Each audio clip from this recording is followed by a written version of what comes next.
Welcome back, cast where you get podcasts. Just search Illinois in Focus. And be sure to wake up with us each and every weekday morning with America's Talking Network for the live stream, where you can join the live chat as well. We'll talk about concerns of drinking water supply through sole source aquifers from the potential threats of carbon sequestration. A hearing yesterday at the Illinois State House touching on that. We'll also delve into the issue of Tier 2 pensions, and a lot of people showing up to the Capitol yesterday, but the discussion about how to change the second-tier pension system that was put into effect in 2011 with lower benefits for public sector retirees. A bunch of conversation on that, so we'll tackle that as well. But yesterday, Governor J.B. Pritzker was in Springfield, and he fielded a ton of questions from members of the media. We'll hear a lot of those questions, including several from me about the gun ban challenge and what's going to happen with education funding if the Trump administration indeed closes the Department of Education at the federal government and gives that money back to states. So we'll talk about that as well. It's all here with Illinois in Focus Daily. I'm Greg Bishop. Programming note, the legislature, they canceled today. So no session at the State House in Springfield. They say they're coming back Tuesday for the next 3 days of scheduled session. We'll see if that happens, of course, with on-the-ground reporting. Get all the headlines at thecentersquare.com. And when you go to thecentersquare.com, just to show you here, you'll be able to check out the newsletter, and you can sign up for that. You can also donate. We're a nonprofit newswire service, so definitely your donations go a long way. But as you can see from some of the headlines, you've got the ongoing Madigan trial with the ex-Com Ed executive. Not testifying to trash Madigan during the corruption trial, he said, but revealing a whole bunch of the behind-the-scenes inner workings of the administration of former House Speaker Michael Madigan. You've also got the headline of the governor being adamant on appealing the judge's ruling against Illinois' gun ban, a task force delving into connecting all of the Underground Railroad sites in Illinois. Interesting history there. But also you've got the building of a coalition that Pritzker's having with governors. So we'll talk about that as well. Just some of the headlines you can get at thecentersquare.com, but you can also get the national headlines with the latest on what's going on over in Congress, and also all of the appointments that are being made. Musk and Ramaswamy being picked to lead the Department of Government Efficiency. Interesting to see that. Also, all of the back and forth over a smooth transition of power and who's ultimately being picked to lead both chambers of Congress under Republican control. So again, some of the things you'll be able to find at thecentersquare.com. Get the newsletter for Illinois and for what's happening over in Congress, and you'll be staying up to date on those stories and more. So stay tuned. We'll get to the flood of questions from the members of the media in Springfield to Governor J.B. Pritzker on the variety of issues, including questions I asked about the gun ban and more. So stay tuned. It's here with Illinois in Focus Daily. I'm Greg Bishop. Be sure to like, subscribe, hit that notification bell. Join us each and every weekday morning, live to tape, here with Illinois in Focus Daily.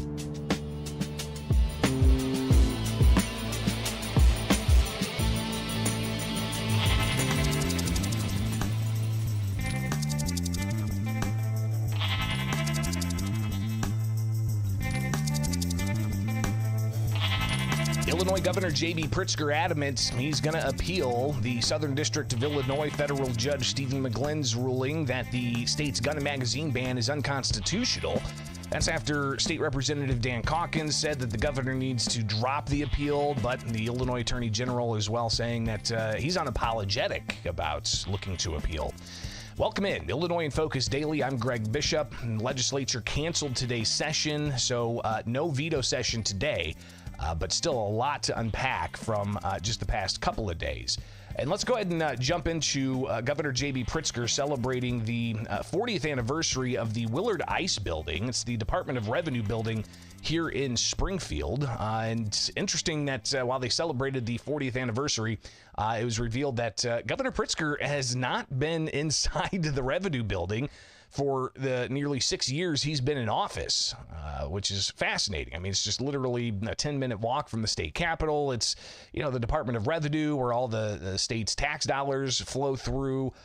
So him not having been there, that being his first time yesterday for the 40th anniversary of the building, really interesting history there. I mean, Willard Ice, didn't know all the history he had, but he worked for the Department of Revenue for 35 yeyears, even when it was called the Department of Finance. He was legally blind after the age of 4 after an accident, but, climbed the ranks being a lawyer and a whole host of other things, advisors and whatnot. So the building was named after him. Just a little bit of history for you guys here in Springfield. But after that ceremony, the governor, he took to a mic rake, as we call it in the media, and he answered a slew of questions from members of the media. I'm going to kind of skip around here and just right up front into the media availability. I asked the governor about State Representative Dan Calkins saying that he needs to just drop the case. It's too much time and money being wasted on defending this law that a judge has said is clearly unconstitutional. So I asked the governor, why not drop the case? Well, this is about protecting people's lives. So, I think that it's appropriate for us to fight for this law that the legislature passed, I might add, that I signed, and make sure that we're doing everything we can to keep people safe when they're in public and in private too. And what we passed, frankly, is reasonable. It's nobody's grabbing anybody's guns, like the Republicans like to say. We're simply trying to keep people safe with the guns that are already out there and not add to the problem. So, yes, sir. Again, fielding a ton of questions. He's adamant he's going to appeal that. But it wasn't the only question I asked. I also asked the governor a question about the incoming Trump administration and some of the things that he's already hinted he's going to do, including closing the Department of Education. With education funding a top priority in Illinois, isn't that going to help? We're going to have to address that. Education funding is important. Your thoughts on Trump possibly ending the federal Department of Education? Apparently he wants to return those dollars back to the states. So think about all the people that you know who have gone through special education programs, all funded, I might add, by the federal government, who would lose out as a result of the decision to do that. Look, we've got a lot that the federal government is a part of. It's about 8 to 10% of most states' education budgets. And to take that away is literally going to be removing education from people who need it. But he says he wants to return money back to the states. Great, but what about, are we going to require that special education is a part of what school districts are offering? Because that is what the federal government has been doing, and frankly, we need more, not less.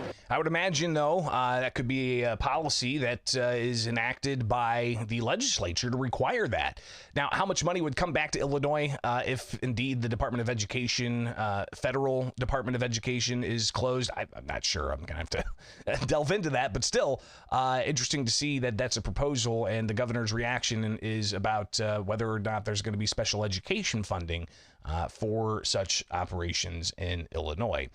He was also asked about this. If you go to thecentersquare.com, you can read the quick hit about the governor building a coalition of sorts, a coalition to counter what you've got expected from the Trump administration. So this new coalition of governors Pritzker is creating, it's called the Governors Safeguarding Democracy. And they look to focus on things like abortion rights, strengthening democratic institutions, they say, all at the state level while you have an incoming Trump administration. The governor asked about that yesterday as well. And so, we wanted to create a kind of a discussion ground, a place, a common ground for people to come to. By the way, Republicans and Democrats, to talk about how to deal with the changes that are coming and what we need to maybe protect against, and also, how it is that we might work with the administration. I mean, it's clear Donald Trump won. He won the popular vote by more than 2%. I wouldn't call that a landslide, but it was certainly a victory. And it's clear that his administration is going to have the ability to make changes and proposals. And so we're just here, as the state of Illinois, having to deal with whatever those changes may be. So that's a big question that's been floating here at the State House during veto session. What's the legislature going to do in a Democrat-controlled state to counter any kind of Trump administration priorities that may run counter to Democrat initiatives? The question's been asked across the board, and there hasn't really seemed to be any major urgency right off the bat. But even Governor Pritzker saying that, there might be some things that they need to do, but they don't see necessarily anything that needs to happen right before January 20th, before Trump takes office. There isn't anything that I can name you right now. I mean, I'm sure that in the discussions that I'm having with the General Assembly, members of the General Assembly, as well as with other governors, things will pop up over the next, little while. But it's not something that I think that we'll have to address during this veto session. I haven't heard anything that has to be addressed right now during this veto session.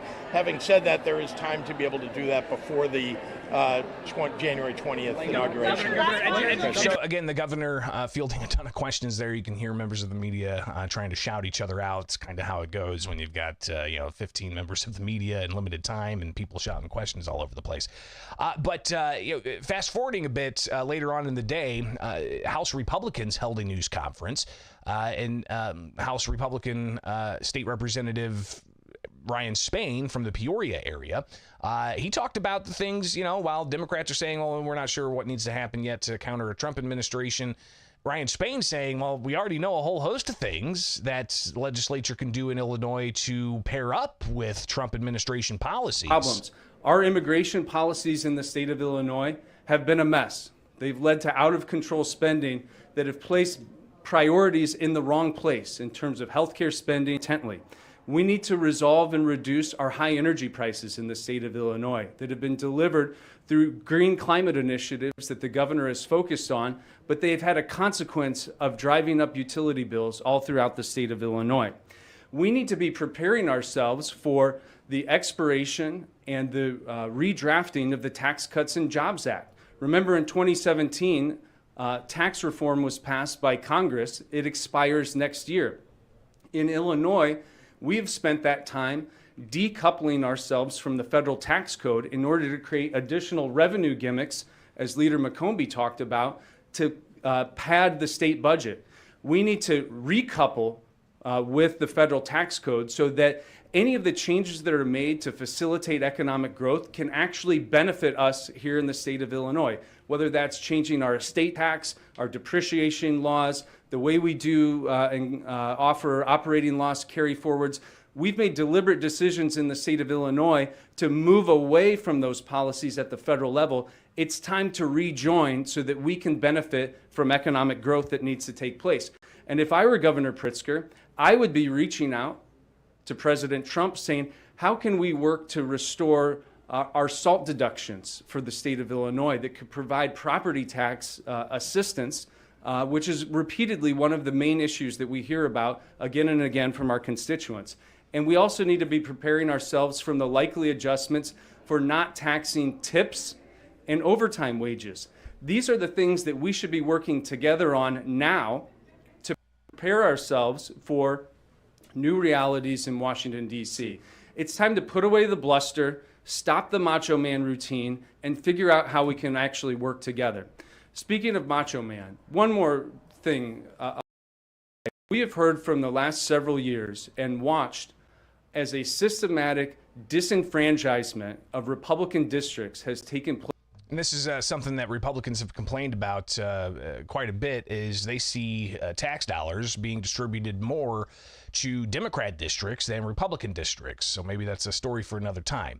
But just interesting to hear, the governor say there's not much that we need to focus on, at least that we know of now, to counter the Trump administration, while the Republicans, while they're in the super minority at the State House and will remain in the super minority with the new General Assembly that's seated mid-January, you've got Republicans saying, look, we know things we need to do. We need to recouple with the federal tax code to benefit from the potential extension of the Trump tax cuts from 2017.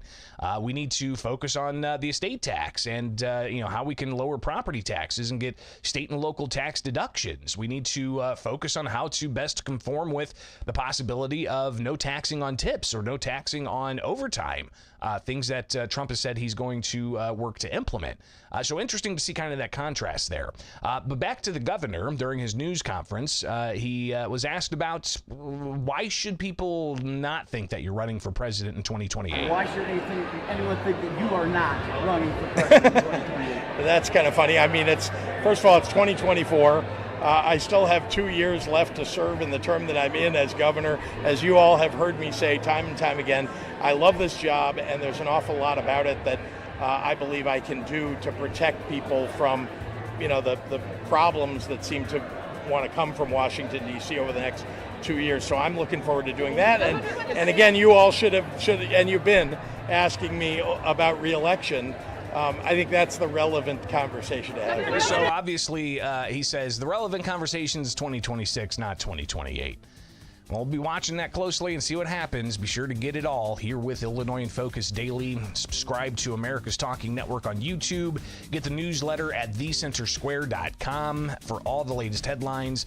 And get the podcast where you get podcasts. Just search Illinois in Focus.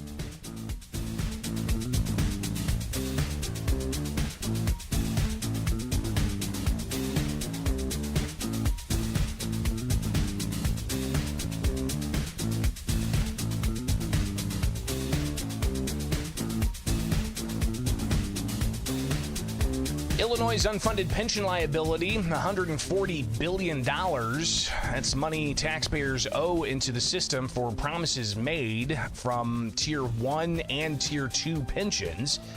And what are those different categories? Well, with the growing cost of the taxpayer portion of pensions for public sector retirees, they had to make some changes. Things were getting out of control, and in 2010, they passed legislation to enact a Tier 2 with fewer benefits. That went into effect for employees hired after 2011 for public sector positions. This isn't just state government. This is also for, say, your local firefighters, your local police officers, your local clerks, or various secretaries and whatnot. Teachers as well. So this Tier 2, a lot of problems being reported about it. Everything from not having enough benefits to attract new employees to the public sector. That's one complaint you hear from unions. Unions opposed Tier 2, but it did pass pretty quick. But regardless, the idea was to try to save taxpayers' dollars. But now it's being shown to have some problems when it comes to complying with Social Security's safe harbor provision, which, if you want to get into the technicalities of all of that, we could. But ultimately, it's about whether or not individuals getting a pension meet certain Social Security standards. And that's something that apparently people are finding Tier 2 does not allow for. So there was a substantial amount of people at the Capitol yesterday promoting a change to Tier 2, fix Tier 2, they said. But Governor J.B. Pritzker, he was asked about this yesterday as part of his news conference. We'll hear what he had to say. But the guy who signed the Tier 2 law into effect, former Illinois Governor Pat Quinn, he was at the Capitol earlier this week for an unrelated event, but he was asked about the pension situation with Tier 2 and if anything needs to change on that. Well, I signed the bill for pension reform. It was in 2010. It was an election year. I felt it was necessary. It had bipartisan support. I do think, it may need some tweaking to make sure it complies with the federal law regarding Social Security. And I'm all for any kind of tweaking that's necessary. But by and large, that has produced a great deal of savings for Illinois taxpayers, that pension reform for the taxpayers. And I think that's what our goal should be, what's best for them. So obviously, he says that it has saved taxpayers money. there does need to be some kind of fix. What is that fix going to be exactly? A bill did drop this week to bring about some changes, and Governor Pritzker asked about this and whether or not it's going to happen and when it's going to happen. Well, it's a little unclear. I mean, the fact is that what we need to do is make sure that we're meeting the Social Security safe harbor minimum, right? So that's something that hasn't been fully calculated. There was one estimate that was done a year plus ago, but we need to figure that out, and that's something, of course, that would be paid over time. So it's not something that needs to get done exactly in the next session. But it's clear that it needs to be dealt with, because otherwise you created a whole other liability for the state. So again, the liabilities for the state, $140 billion. That does not include the taxpayer-subsidized health care that retirees get. That could be 20, 30, 40, 50 billion dollars of unfunded liability. Bringing the grand total up to around $200 billion of unfunded liability, and some bond rating houses have even estimated Illinois' unfunded liability altogether is like $300 billion. Now, it costs Illinois taxpayers about $10 billion each year just to try to make good on what's owed, but there's a lot of complaints to get rid of the pension protection clause in the state constitution. The popularity of that unknown, because not even a non-binding resolution is expected to make it on the ballot, asking voters if that's what we need to do, because that could possibly lead to some changes on local governments, shoring up their costs and such. So clearly a lot's needed to be said about what's going on with the taxpayer cost for public sector retirees. Now, Tier 1, driving a lot of this unfunded cost, is the 3% compounded annual increase of a person's pension. Despite whatever inflation may be, 3% compounded, and that can really add up really quick, especially if people are retiring at 55, 56, 57, even 65, 64 or whatever, being able to live longer. And there's been options to buy out certain pensioners. There's been money set aside to try to do that, to save money in the long run. And then you have the Tier 2, which had lesser benefits. So clearly, lots to be said about all of this. But what's the estimated taxpayer cost of fixing Tier 2?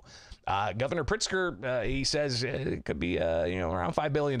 It was in the news. You can look it up. I think it was $5 billion. I think, but again, it's something that would be strung out over a number of years, right? Because we'd have to pay into the system as we do now over those many years. Again, it's just to deal with the Social Security safe harbor issue. So Republican House leader Tony McCombie, state representative from Savannah, she was asked about this with a lot of people on the grounds yesterday, talking about fixing Tier 2 and the cost.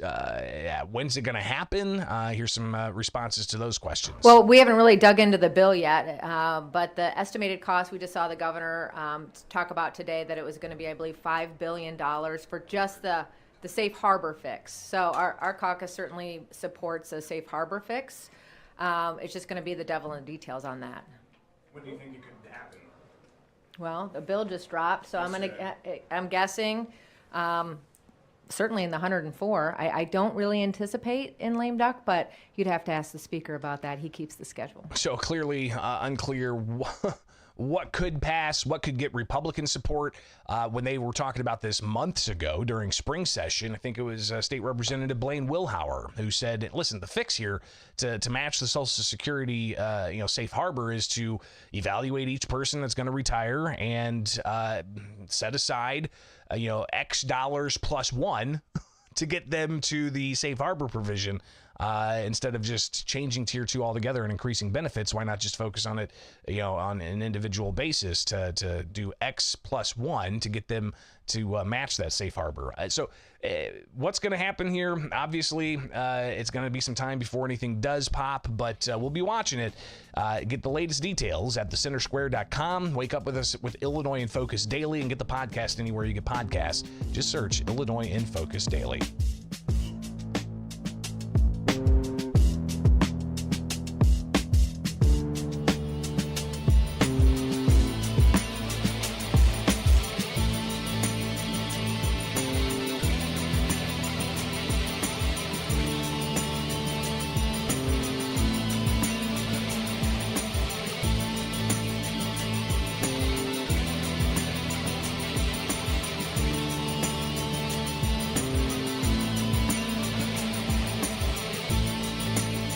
Concern over carbon sequestration projects and carbon pipelines is still very much top of mind at the State House, even though they canceled session for today, Thursday. They were in session yesterday, Wednesday, and one of the Senate committee hearings discussed carbon sequestration and the need to protect sole source aquifers from any kind of pollution there may be from carbon sequestration. Some background on all of this. You had this year a couple of leaks reported from an Archer Daniels Midland facility that's pumping carbon dioxide in liquid form deep underground, and a way to try to capture and sequester that. For what reasons? Well, people say it's taking carbon dioxide out of the atmosphere because of climate change. But others saying, hey, this could be a new technology to be able to change that carbon dioxide liquid into some kind of energy source in the long run. Not sure we're seeing any of that actually come to fruition, but what we have seen come to fruition is pipelines being essentially shut down because of the concerns that environmental groups and property rights groups have about potential of these pipelines leaking and carbon dioxide in liquid form coming out, spreading very low, and causing some havoc in places that there have been carbon pipeline leaks. The outcomes have not been good. You can't even start your engine because there's no oxygen. So imagine what that's going to do to an individual who's trying to escape a carbon dioxide pipeline leak. But again, while the pipeline proposals in Illinois have been shot down, earlier this year, Governor Pritzker signed a CCS, carbon sequestration bill that regulates carbon pipelines and carbon sequestration, puts a moratorium for 2 years on carbon pipeline development, hoping to get some more guidance from Congress. But some say that didn't go far enough to protect sole source aquifers, drinking water, and in particular the Muhammad Aquifer.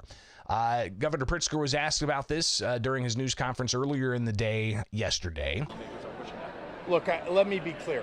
We all want to protect the Muhammad Aquifer, and we want to make sure that carbon sequestration is something that's good for the state and for the country and the world. Governor, so thinking about legislation about it is the right thing to do. If it needs to be done, remember that the legislation that we pass actually doesn't directly have any threat to the Muhammad Aquifer. So the question is, do you have to have a new piece of legislation to address something that doesn't seem to be the case with the legislation that we already have on the books? There's a bipartisan concern, despite what the governor has to say about this. State Senator Chapin Rose has filed legislation to protect the Muhammad Aquifer. Democratic State Representative Carol Ammons has filed similar legislation, as has Democrat State Senator Paul Faraci out of Champaign. He actually was able to get his legislation heard in the Senate's Executive Committee Wednesday afternoon, where he laid out what this particular proposal is all about. As we know, the push for carbon capture and storage is an essential part of our broader strategy to combat climate change and move toward a sustainable future. However, we must balance innovation and progress with vigilant protection of our natural resources. This bill seeks to do just that by prohibiting carbon sequestration activities within, beneath, or intersecting any designated sole source aquifer, those vital underground water reserves that provide drinking water for countless Illinois residents. So this isn't just something that is important to me. As you can tell, and I'm glad that we have robust participation today to learn more, discuss, and understand the issues relative to carbon sequestration, specifically in a sole source aquifer. So what I can tell you is, from my district offices, this is probably the number one issue, or top number 1, 2 issues from constituents, from residents, from people who live in my district that have concerns. Or others there to talk about this from both sides of the conversation. Donovan Griffith with the Manufacturers Association, I believe, he testified a bit about how he is also among those concerned about the aquifer, and even said that he was on a task force to protect the Muhammad Aquifer. But he said, listen, we need to kind of just take a step back here and look at what really the problems are. I've heard firsthand through our numerous meetings that we had as a task force from individuals that utilize that task force as their drinking water. So I think everyone agrees that we should protect our sources of drinking water, and I believe Senator Fracci is doing his best and has the best of intentions with this bill. That said, carbon sequestration is a new concept for a lot of people. New processes can cause uneasiness, new processes can cause fear, and I believe that this bill is more in response to maybe some fear than others. And we have to ensure that the policies we pass are backed by the science. And the fact remains that the sequestering of carbon into the ground does not pose a threat to the Mahomet Aquifer. So what do the scientists have to say? They'll be debating this back and forth. Will this measure advance? Not sure, but Senator Rose, Republican from Mahomet, he filed his own legislation to have protections for the Mahomet Aquifer. But he also highlighted how, when the governor signed the carbon sequestration regulation bill, he was standing right above an active leak at ADM. And some of the critics of the carbon sequestration efforts have said that ADM hasn't been forthright. ADM was in talks with state legislators while there was a leak, not letting them know that there was a leak and so on. Here's Senator Rose. I will limit my comments to simply referring everybody to what I said back in May. Little did I know that it would only take 2 months and the governor standing on top of it when it was already leaking for this technology to fail. But setting that aside for a minute, this area is all new. And so the bill I filed the day the governor signed the bill allowing this was limited to this aquifer, and then Senator Fracci's bill, which I'm now going to be a sponsor of, also includes this new area. So this bill filed that has bipartisan support, is it going to go anywhere? Senate President Don Harmon, part of the Senate Executive Committee, asking for the bill to be held so they can continue conversations. I think in your opening you framed the dilemma that we face very well. This seems to me to be a collision of virtues. On the one hand, we need to address carbon in the atmosphere, and on the other, we need to protect access to safe, fresh drinking water. The first is a catastrophic problem, but it seems remote enough that we lacked urgency in so many ways, and these incremental victories we get in tackling climate change are important. The second problem, the problem with the water, is remote, but if it were to occur, it is immediate and catastrophic. This has been a lot to digest here. I view this as the beginning of a very critical conversation, and I'm glad that the surveys are involved. I would like to digest this and to get even more expert information. So my recommendation, my request, and my commitment, my request would be that we hold this bill today in committee, that we continue this conversation, we get more expertise in. So clearly, more is going to be said about all of this. We'll be there to watch it. It's what we do. It's Illinois in Focus. Get the podcast where you get podcasts. Get the headlines every morning in your inbox. Get the newsletter at thecentersquare.com and wake up with us every morning. Join the live chat. It's pretty active as we see that viewership increase. So greatly appreciate you guys being here each and every weekday morning with Illinois in Focus Daily.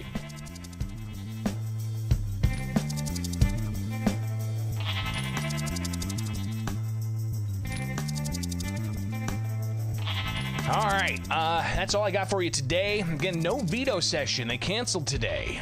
We'll be back at it on Tuesday, and then we'll have, of course, the holiday season, lame duck in early January. The new legislature will be seated in mid-January. You've got the Trump administration coming in January 20th. There's going to be so much for us to report on. So hopefully you are along for the ride. And something I'm trying to narrow down today, and maybe we can discuss it tomorrow, dealing with the Guns Save Life lawsuit against the FOID card. That is, we thought was going to be heard by the appeals court and state courts today, but I'm having trouble finding where exactly that's going to be heard because the 4th District State Appeals Court doesn't have any listing for today, and yesterday's hearings didn't have the case on the docket. So trying to narrow that down, of course. We'll also try to unpack more of what the Pritzker administration is saying needs to happen to combat a Trump administration at the federal government. But what Republicans in Illinois are saying that needs to happen. We heard a little bit of that today, but we'll unpack some more of that. Energy is also something we'll hear more about, and even a proposal to allow for convicted felons who serve their time to be elected officials locally. Interesting stuff. So there's a whole bunch for us to talk about. We'll keep track of it all. Again, like, subscribe, hit that notification bell, and join me each and every weekday morning here with Illinois in Focus Daily. I'm Greg Bishop. Follow me anywhere. Just search Bishop on air, and we can connect that way. And we'll see you back here tomorrow morning at 8 o'clock here with America's Talking Network, Illinois in Focus Daily, and the Center Square.